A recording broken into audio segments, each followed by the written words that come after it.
Hello, I'm Dave, and this is my attic. Things! What's in all of these drawers and boxes? What's in the boxes? Should we find out what's in this box? This is Advanced Pinball Simulator for the ZX Spectrum.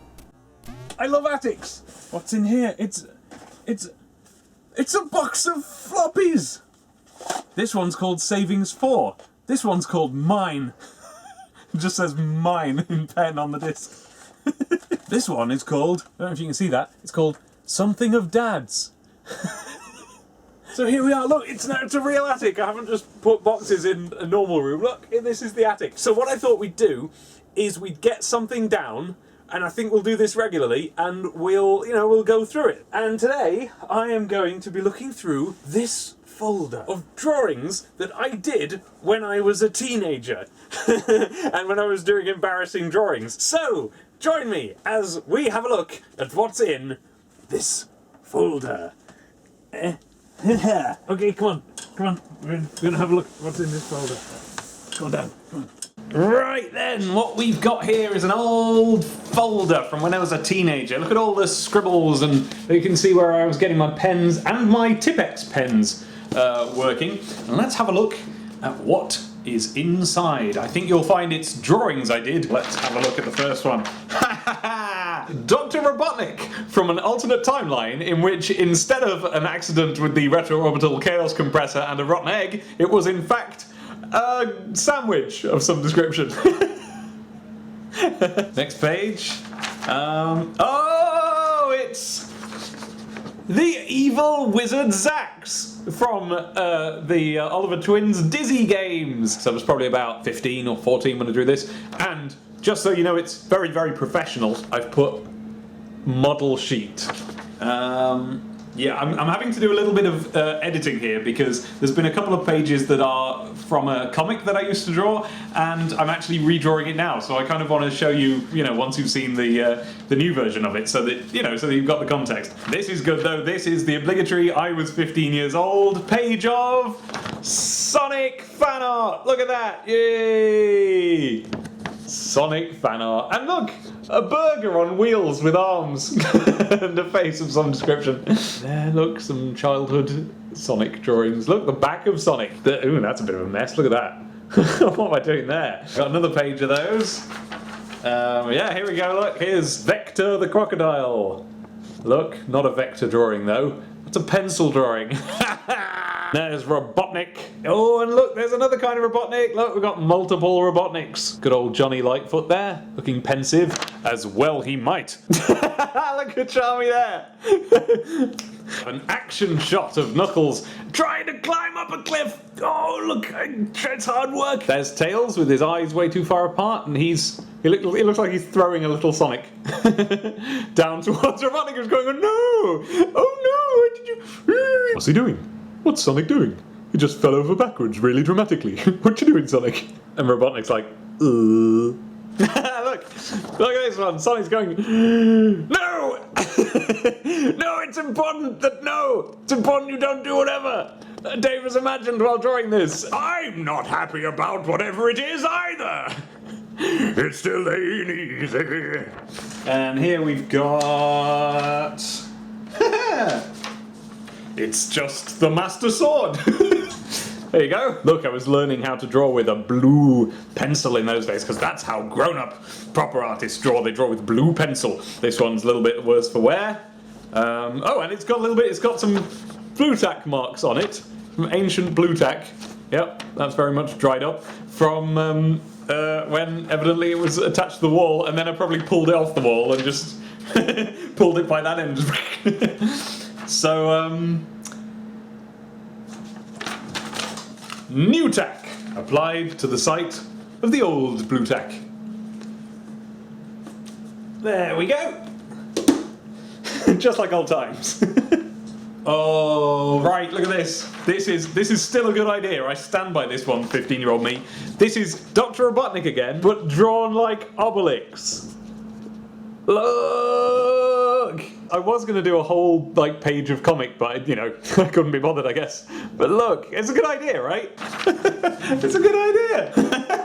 Just so it isn't all Sonic fan art, Here's Otis the Aardvark fan art.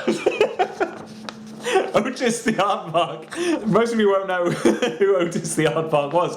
He was a late 90s children's TV puppet on CBBC. Follow your dreams, you can do anything, go anywhere, study hard at school, ask permission from the person who pays the phone bill, look after the old folk, they may have wrinkly faces but they're still cool. And he was operated by a guy called Dave Chapman, who I didn't realise it at the time but turned out to be brilliantly funny. Anyone who has access to all the episodes of Dick and Dom in a Bungalow, get on that. Dave Chapman and Ian Kirkby were kind of in the background, but they were just brilliantly funny every time they were on the screen. And that was, I mean, I watched that. I was an adult when that was on. This was years after this. Oh, this is cool in the way where it's the opposite. This is an article called Blink and You'll Catch 'Em All, which I which I wrote for the school newspaper when Pokémon was new, and it's telling you what Pokémon is. Let's find out what a teenager would describe Pokémon as in 1998 or whatever it was. Either you've never heard of Pokémon, or you're surrounded by it. That seems to be the current situation in life. Pokémon is one of those cult fads that kids get caught up in, he says, completely caught up in the fad at the time. Be it Ninja Turtles, Power Rangers, or Pog. Oh, Pog, not Pogs. Pog milk caps, as per the World Pog Federation. Children have always fully embraced any industry that gives them as many different ways of spending money as possible. Satire. And if I sound here like I'm trying to say that it's a cynical waste of money, let it be known what else I was getting up to in my life at the time. Let me show you something. Here is a shelf of little toys, many of them gamesy-basedy. See these little Pokemon ones? I was collecting those at the time. I found these little anime figurines in a shop that sold Japanese things, which was extremely rare and unusual in those days. But the real prize was the bouncy ball that I had. You could get these little bouncy balls with tiny little Pokemon figures inside them. And we found out that if you bounced it enough, it started to crack open. Me and my friends at school all bounced this ball as hard as we could until it exploded, and out came the sweetest, little tiniest, teeny weeny weeny weeny weeny little Squirtle. Isn't he great? For scale, here's my finger. So yeah, Teenage Dave, this cynicism act, nobody's falling for it. Nearly every Pokemon product bears the slogan, gotta catch 'em all, and means it. You even benefit from watching every episode of the anime series on TV. No you don't. The future. Pokemon may be just another passing phase, but it's passing with unusual gusto. There are a few projects which will be hitting the UK soon. Okay, so we can find out exactly when I wrote this. Pokemon, the first movie. Remember that? This, the first feature-length animated movie, is set to be released in the UK any time now. It may even be out by the time this goes into print! By the time this goes into photocopier. The movie continues the stories told in the animated series, and in the short Japanese radio drama, The Birth of Mewtwo, which is set for translation into English in time for the DVD release of the movie. I know things. I've got the internet. I know things about animes. Pokemon Gold and Silver. This game will be presented in full colour. The game starts in a different way as well. Really, Dave? How differently does the game start? I bet it's really differently. Allowing you to choose from 3 new Pokemon instead of the usual Squirtle, Bulbasaur, Charmander. Oh, that's really different. Wow. So go on, give it a try. See how long it takes you to be a master. Oh, this is good. This is good. Every single Mr. Man and Little Miss. I had a lot of spare time when I was a child. There are 3 lies. And then look, there's a little checklist, but I haven't written down what any of the lies are. Look, I've started. I've gone 1.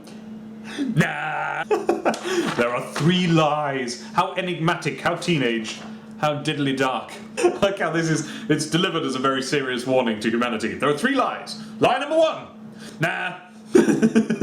Number 1. Now forget it.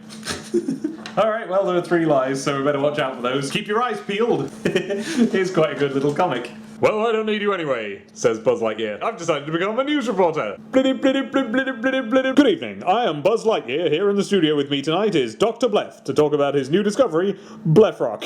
So what exactly are Blefrocks, Doctor? Well, Buzz, I discovered these naturally formed rocks in outer Spheropop a week ago. Tests are not yet complete, so we aren't sure of their properties or uses and abilities.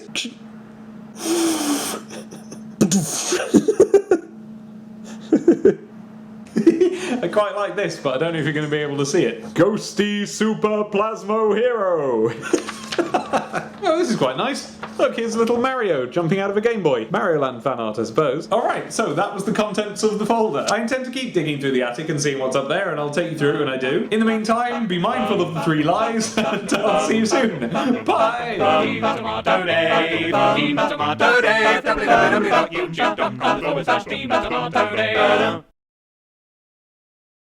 But first you gotta know about the different types. Grass, fire, ground, flame, electric, water, rock, flying ice, normal bug, ghost, fighting, and dragon. Don't forget about psychic!